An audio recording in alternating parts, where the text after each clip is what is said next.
దమ్ముంటే ఒకటే చెప్తున్నాం కాంగ్రెస్ ప్రభుత్వానికి, దీని మీద విచారణ చేపట్టండి. ఇంకొకటి ఏంటిదంటే నిస్సిగ్గుగా నిర్లజ్జగా దీని మీద సైలెంట్ కూడా ఉంటారు. ఎన్ని స్కామ్లు అండి, శోధా కన్స్ట్రక్షన్స్ నుంచి సింగరేణి వరకు చూసినాం. జర్నలిస్టులను అరెస్టులు చేసి తీసుకుపోవడం కూడా చూసినాం.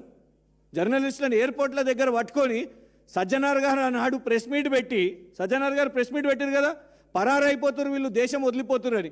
మరి మొన్న పాక్సో అక్యూజ్డ్ గురించి ఒక్క ప్రెస్ మీట్ ఏమైనా చూసినామా మనం? అసలు ఒక సీనియర్ జర్నలిస్టులు వాళ్ళు అసలు ఆ సంబంధం కూడా లేదు, వాళ్ళ స్టోరీ కూడా చేయలేదు.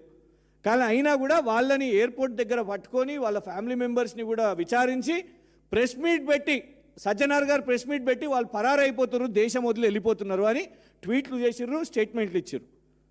కానీ ఒక పాక్సో అక్యూజ్డ్ విషయం మీద కనీసం ఇవాళ వరకు ఒక అఫీషియల్ స్టేట్మెంట్ పోలీస్ డిపార్ట్మెంట్ నుంచి లేదు.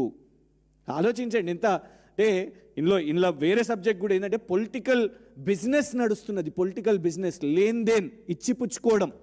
అది బండి సంజయ్ గారు రేవంత్ గారైనా, వేం నరేందర్ గారు రేవంత్ గారైనా. బలవుతున్నది మీడియా వాళ్ళు. ఇవాళ మీడియా వాళ్ళు బలవుతున్నారు. ఎందుకు? వాళ్ళ మాట నమ్మి, బండి సంజయ్ గారి మాట నమ్మి కొందరు బాగా ఎంతూసియాస్టిక్గా వీడియోలు, ఆ అమ్మాయి వీడియోలు అవన్నీ కూడా నడిపించారు, కుటుంబ సభ్యుల వీడియోలు. ఇవాళ ఏమైంది? బండి సంజయ్ గారు చేతులు ఎత్తేస్తారు, కేసులు ఆ మీడియా వాళ్ళ మీద అవుతాయి. సో దీంట్లో కూడా మేము అడుగుతున్నది ఏంటంటే, ఒక పొలిటికల్ బిజినెస్ నడుస్తున్నది వాళ్ళ రాష్ట్రంలో. ఇచ్చిపుచ్చుకుంటున్నారు.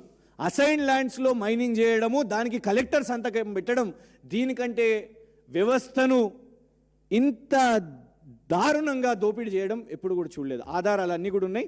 మీకు ఇంకో